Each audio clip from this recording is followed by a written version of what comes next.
Hey, this is Elon Srulovich. This channel is going to be dedicated to having honest interviews with law enforcement, military, free speech advocates, and more. Before we get started, please subscribe to this video and follow us on our social media links in the description below. Thank you so much. Today I'm interviewing Deputy K9s. He's a hero. He's the person who saved the little baby in that video that we put out called Speak Truth, and I'm really excited to have him on. When I was 22 years old, I started this profession. My starting salary was $21,888. I was 22 years old, was married, had a kid. I took a $19,000 pay cut to start this career. Starting a family early on in my life led me to feel like I needed to make money to survive and to provide for that family. But I always had a calling to want to do this. I always felt like that. My grandfather was a deputy sheriff in this community, and I always looked back at him and thought, man, like the way he treated people and the way he looked, people looked up to him and they respected him, and they, he was just such an honorable man, and I loved that about him. And now looking back on my 20-year career, the things that have brought me genuine value from this career have been those times where I've truly helped people in a time where they felt completely helpless. In the middle of the night at 3 a.m. when a family is huddled up in one room because they truly think somebody has broken into their home and everything in their world has come to a stop and nothing can make this better but a police officer. I cannot be selfish and worry about what the world thinks about me as a law enforcement officer, because tomorrow there could be somebody else, just like the ones before, that needs somebody to come step in when nobody else is willing to step in. They need somebody to show up in their house in the middle of the night when fear has overwhelmed them, to relieve them of that fear, to make them feel safe. There's going to be somebody that needs somebody that's willing to approach a car that's on fire to help cut the seatbelt off of them to get them out while they are burning. There's going to be somebody that needs a man like me to show up to make their world right when they feel like it's completely wrong. And I'm going to keep doing it. I'm going to keep showing up no matter what. No matter what people say, no matter what people do, there's thousands and thousands of men and women across this nation that will keep showing up, even when they don't want us.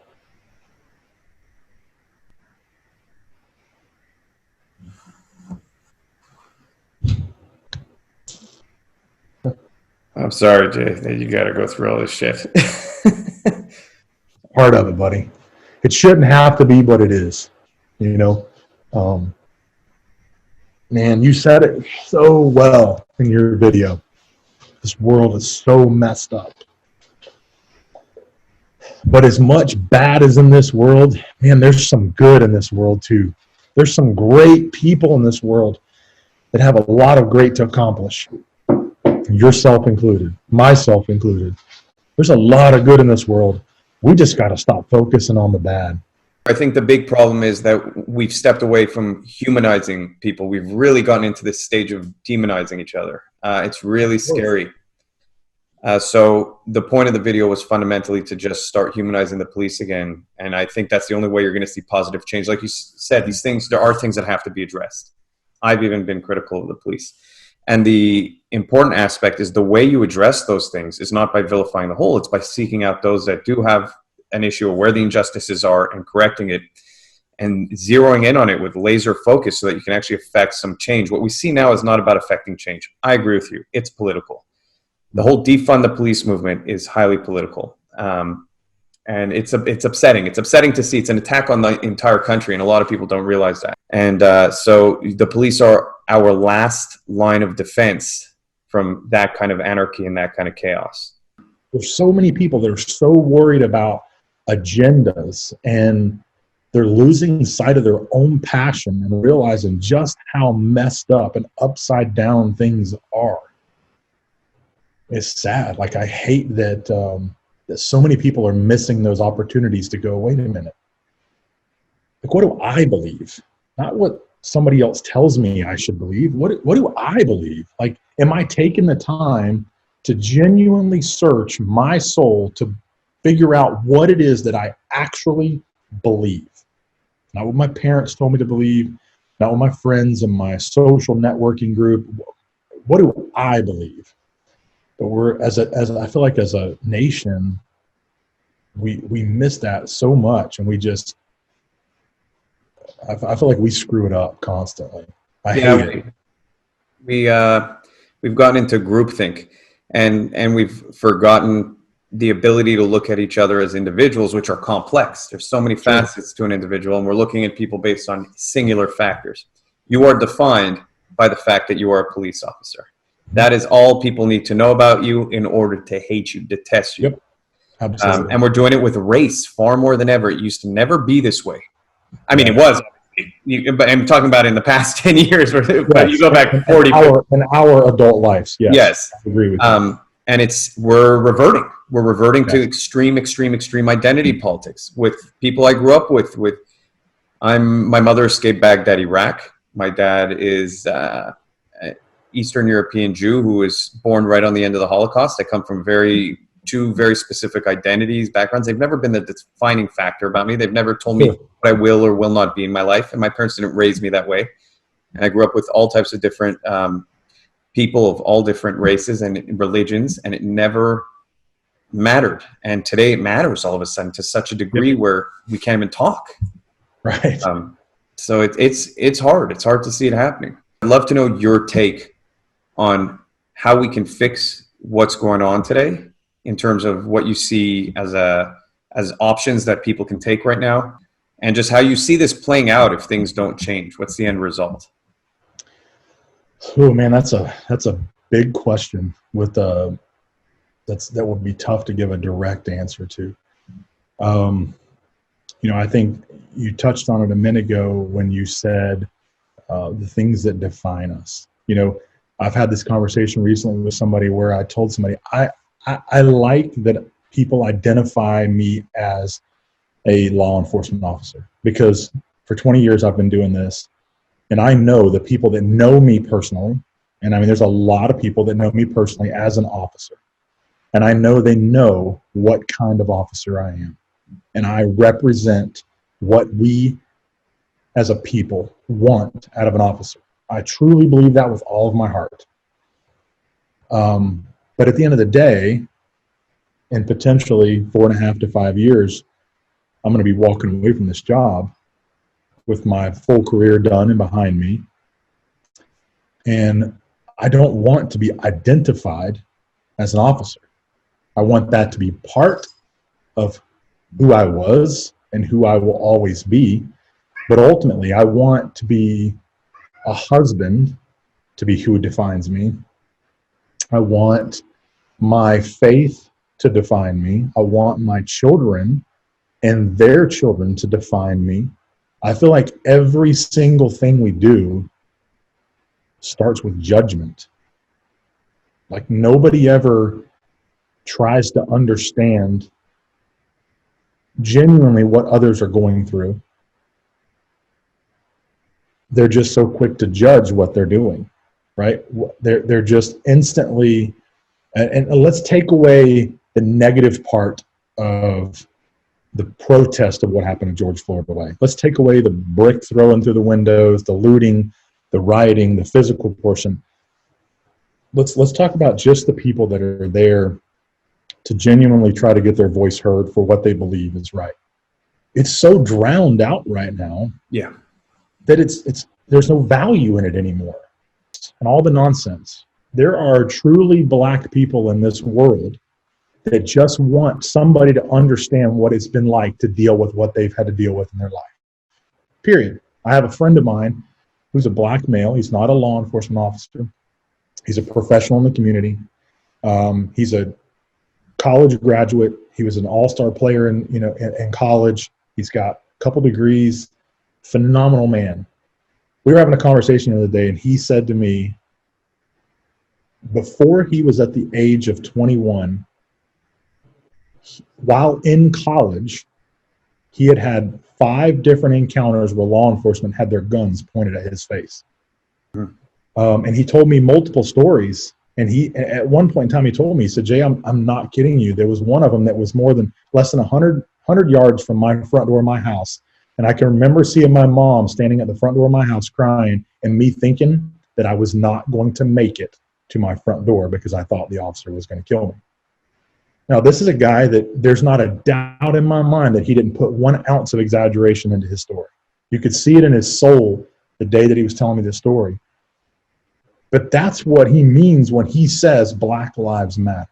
It's not that he doesn't believe that white lives don't matter, or Hispanic lives don't matter, or blue lives don't matter. It has nothing to do with that. It has to do with the fact that he just wants somebody to understand what it was like to be him growing up. So a lot of times when you hear people yell, well, all lives matter, it does. But in that moment, what he wants is he's trying to say, just listen to me for a minute.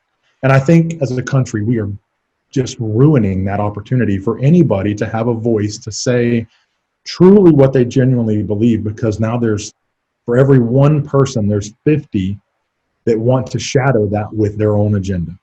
Do you really believe that we as a nation can flip around the way we think as a whole? Not anytime soon. I think we've, like I said previously, I think we've gotten so good at dehumanizing each other. And I think that we've also kind of reached, like you said, a tipping point. There's this thing that happens every time something happens.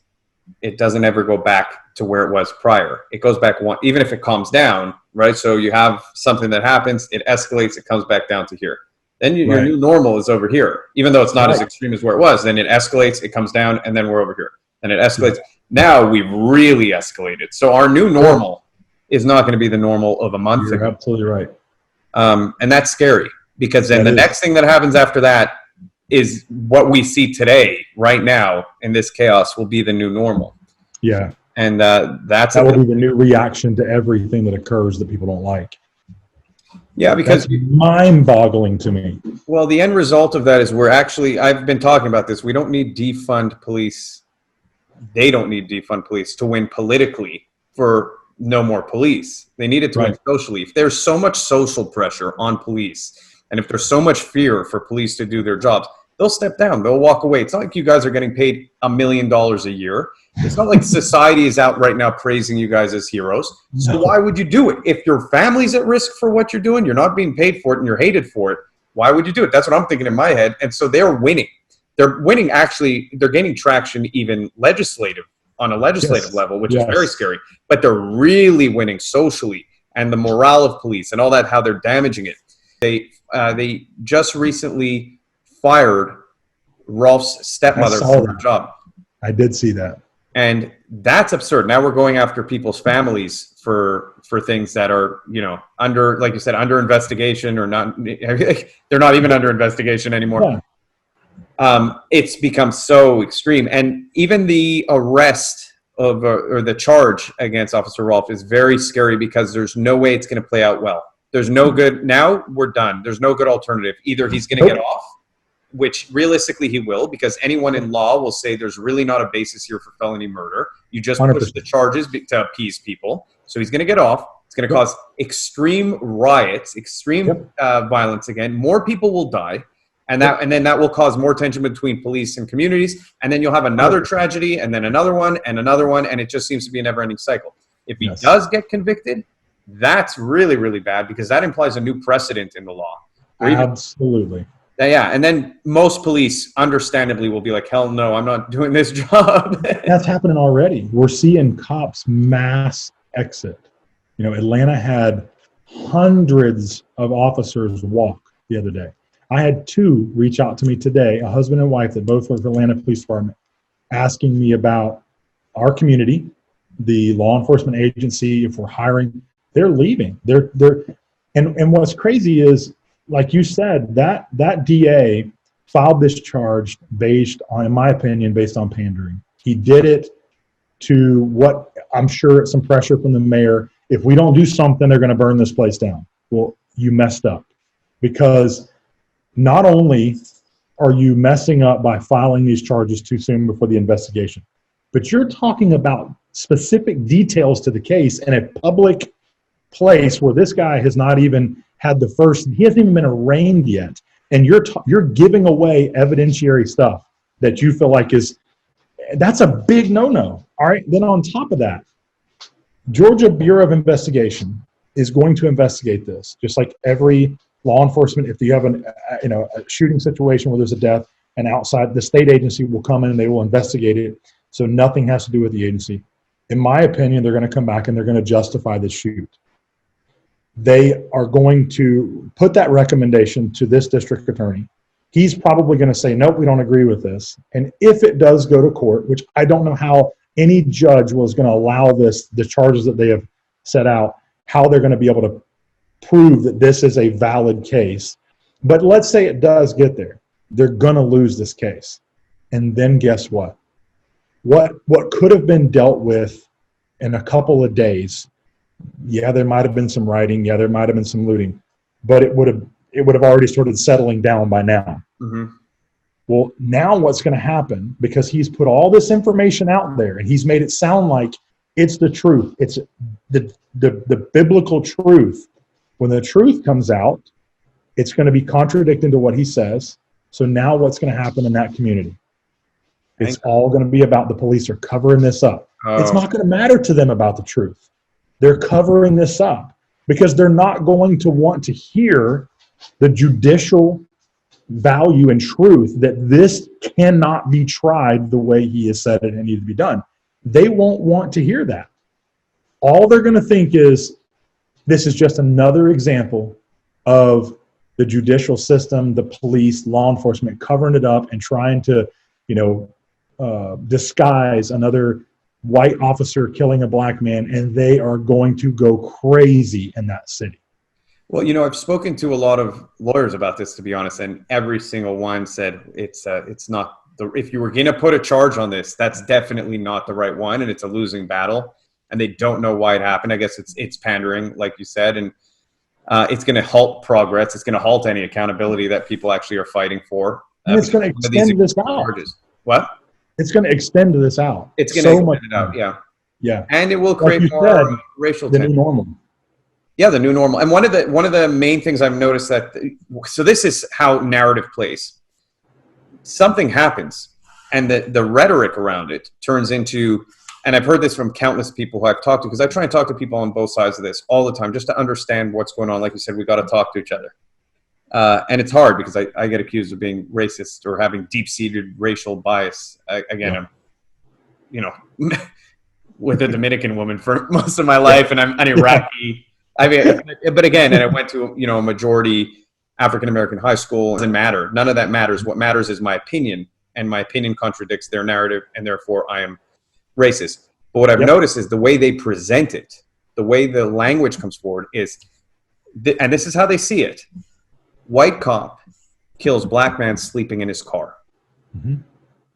That's been the whole story that everyone I talked to. This white cop killed this black man sleeping in his car. I'm like, what about every action? No one should be killed for sleeping in their car. I'm like, no one was killed for sleeping in their car. No one gets killed for sleeping in their car. There's a whole, but they can't. And the media has been portraying it that way too. And I blame the media. The media's putting it forward as white officer kills black man sleeping in his car. And until that ends, we were talking about how to fix it. I think it has to start there. I really do. Until we can actually acknowledge what took place. The conversation has to be around what took place, and then can we fix it? Can something change here so this doesn't happen again? But nobody wants to see. Nobody wants to even take the time to see the truth. I want to read you a headline. Have you heard about the black male that was found hung in the park? Yes, I know that this is, So I want to read you this one headline. And here's what's crazy. This is from a conservative news company. So I just want to read you their headline.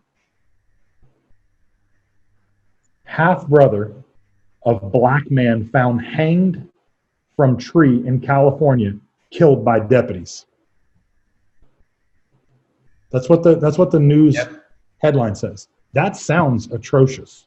It does sound atrocious, yes. But the truth is, completely unrelated to the man that was hung himself in the park, completely unrelated to that, his half brother was involved in a vehicle pursuit with the police. At the conclusion of that pursuit, he steps out of the car and starts shooting at the police. The police return fire and kill him. But that's the headline. Did you know that was from Fox News? Yeah, that's crazy. And that's the problem. And 80% of people, I've done a lot of research into headlines. 80% of people only read a headline. They don't read the article. Absolutely they do. They don't care about the facts. No. And it's very, very scary. And so if you were to, and I'm surprised that that's Fox News, but if you were to, Fox News, I was blown away. I mean, I'm surprised by our politicians at this point. I'm surprised by everyone. There's this state-wide movement to shut down information and just have inflammatory headlines, inflammatory media, corporations getting behind it, politicians now, bowing down to this kind of thing, and it's become very overwhelming. But that headline is a perfect example, because if I were to just hear that headline, and I did know that he returned fire, that he opened fire and they returned fire, and that's why. But if I were to just read that and I didn't read the article, I would say, man, these cops are out killing people. I mean, so I've actually asked, I made an effort to ask every single one of my friends, how many people in general do you think are killed yearly by cops? How many black people do you believe are killed yearly by cops? Yep. And how many unarmed black men do you believe were killed in 2019 by cops? And all of them say that they believe thousands of unarmed black men were killed by cops. And when I tell them all the research shows that it was roughly 9 to 10 unarmed black men were killed by cops, they tell me there's some kind of cover-up. The information itself is biased and part of white supremacy, and therefore you cannot get accurate or real information. So I'm like, so there's 5 different organizations tracking this. All of them are somehow connected through some white supremacist That's now the belief system, that this number is not true. 100%. And so they will go to any extent to rationalize their bias, and it's Absolutely. very hard to break that. So you were talking about the information sharing, and they want to lock up what you can put out there so that the headlines are what we see, because that's what they're controlling. And when you put your video out, it was censored really fast, like right away. We have over 10 million people who've seen it. I have evidence that and yet on YouTube it still shows less than 1 million. Yeah. It won't let it get there. No. And so I want to just show you, this is what I'm talking about, how messed up the first sentence of your when you talk about the world is so messed up right now, like that, I'm telling you, and I'll repeat it again, but that is a profound statement that is super meaningful to me. So your video, who doesn't really discredit what everyone is saying about the police. It doesn't discredit it at all. It actually says, I sympathize with it. But this is not the answer, right? That gets censored, and it gets said, you can't play this, like But then I saw this earlier on social media. There was this photograph, and I'll show it to you. Have you seen this photograph before? No. It's obviously an illustration. It's not a real photograph, but it's somebody's painting or drawing, whatever you want to call it, of someone dressed in all black, slitting the throat of an officer. They report this to social media. Said this is offensive. Immediately get a response back from social media saying, we're sorry, but this does not go against the community standards of what is offensive and what's not. Mm-hmm. So there is literally a depiction of an all blacked out person slitting the throat of a law enforcement officer. So it's very generalized, but it's very graphic and violent. That doesn't go against community standards, but your video did. Yeah, humanizing people does. Pictures of killing police is acceptable, but humanizing people, that points to the problem. Like I said, there's a mass movement behind this, and there's so much cooperation from the biggest companies, the media, and even politicians, that it's It's an unstoppable force. And I think unless people speak out, I mean, that's kind of the whole thing, the speak truth Yes. ending there. I was hoping that people could just start speaking truth.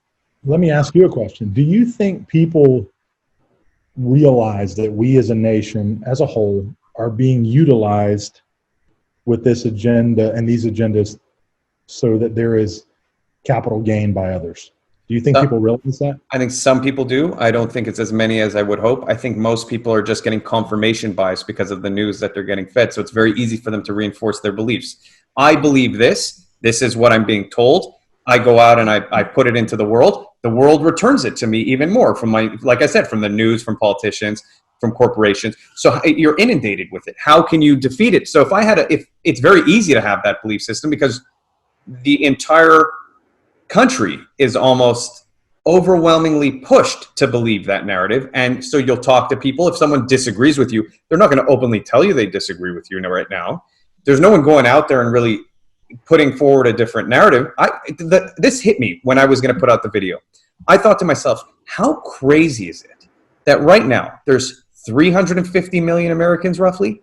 How crazy is it that not one of them who owns a company is willing to put out a video supporting police?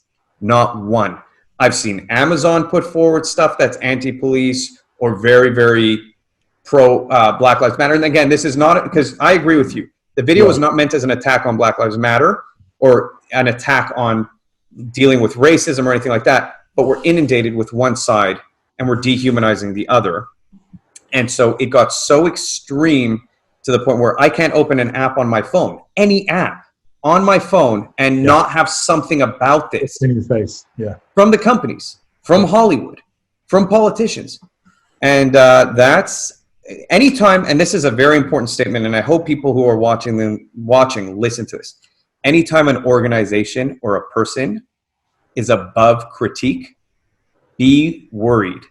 If you cannot critique, if the police force right now was above critique and what happened to George Floyd happened and we were not allowed to critique it, my video would be very different. Yes, I agree. So I don't care what side of the equation you're on. If you put yourself in a position where we cannot criticize you, we cannot have debate over whether you're doing the right or wrong thing and criticize things within an organization, that's a big warning sign to me. I mean, I was shocked because one of the founders of BLM came out and said, I'm a proud Marxist. I'm trained to do this. And yet we're not even allowed to say, what is Marx? Like now you're pushing Marxist ideology. What does that have to do with George Floyd? When was this?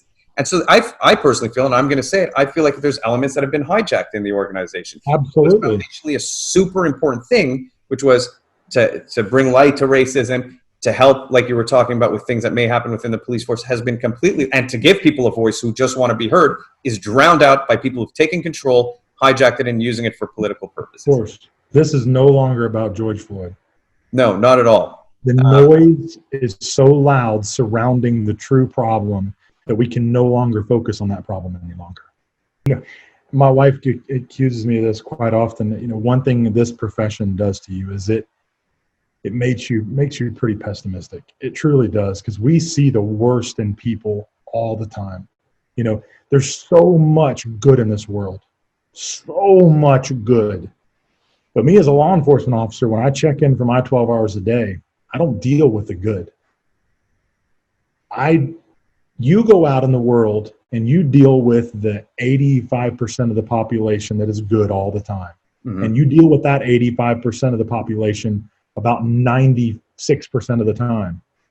And you deal with that bad 15% every once in a great blue moon in your life. And so that represents about 4% of your life. I go out and deal with that 15% of the country 85-90% of the time. So then what happens is when I come home, I don't want to go out and deal with anybody. And I feel like myself, I do believe that I am a person that has hope, and I do dream, and I do want the best, and I want those things. And I hope that there is a way that we can all start healing from all this stuff. And, you know, the African American race can feel like they're being heard in a way that would truly get people to go, man, I never saw it that way. And I'll tell you, I had that exact thing happen to me recently because it was brought to my attention in a way that I'd never seen it before. Kingston is now my godson. And I had this conversation with a black mother who's a close friend of my family's. And she said, you now will have to see what black parents have to think about when their children grow. Kingston will not be a little boy forever. He will be an 18-year-old, 19-year-old man, young man out in the world. And now, as his godfather, I have to think about this from something I would have never thought about before because I don't have a black son. I have to wonder, wait a minute, is what they're saying real? Do I have a genuine concern that I need to be careful with as he grows to prevent him from being that college-educated man that's had a gun pointed in his face 5 times by the time he's a college graduate? That was crazy to me. But that's what I mean. I took the moment to listen to what she had to say, and I heard her. So I have hopes and I have dreams that we can, as a human race, listen and be open to change and open to understanding that we've never seen and heard of before.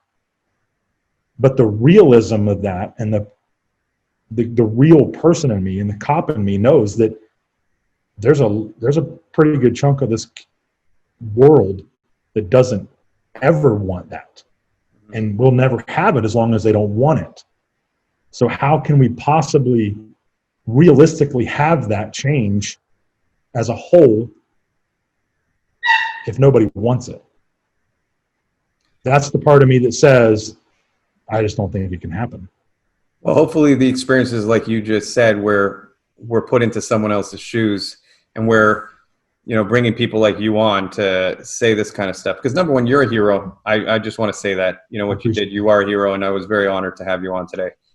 And, I wanted to bring light again to your K9 Foundation. I think it's important for people to know about it.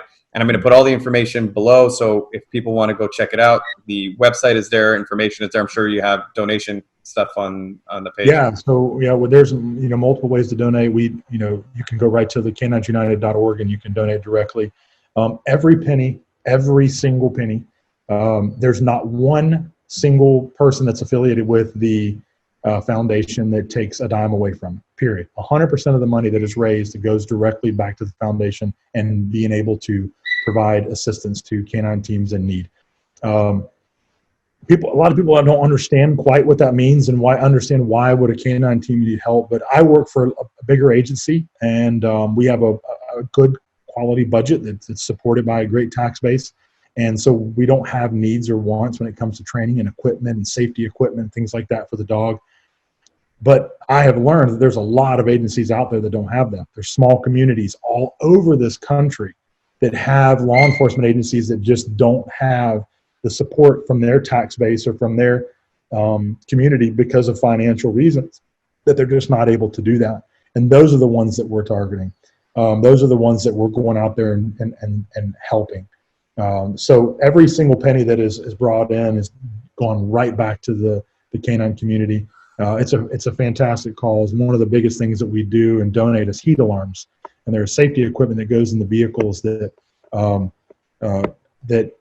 everything that's man-made has the potential to fail, and mechanical. And a lot of these agencies are riding around in older cars, and those cars fail, and the air conditioners fail, and we've had instances where canines have been killed because the deputy or officer is in court or in the station or in the jail or wherever, and they come back out and the car is malfunctioned and the air conditioner turned off, and now the car rose in the heat. And we're coming into that season right now where those deaths are going to start happening because of this. So our goal is to get out there and make sure that every canine team in the country has this heat alarm where it basically has a fail-proof on a fail-proof on a fail-proof that would prevent this dog from dying a horrible, tragic death because of a mechanical failure.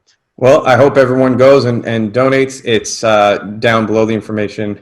And follow Jay. I have your information there as well. Yeah. Great. And so hopefully people follow you as well. I mean, it's been an honor, man. I'm just so happy to have done this.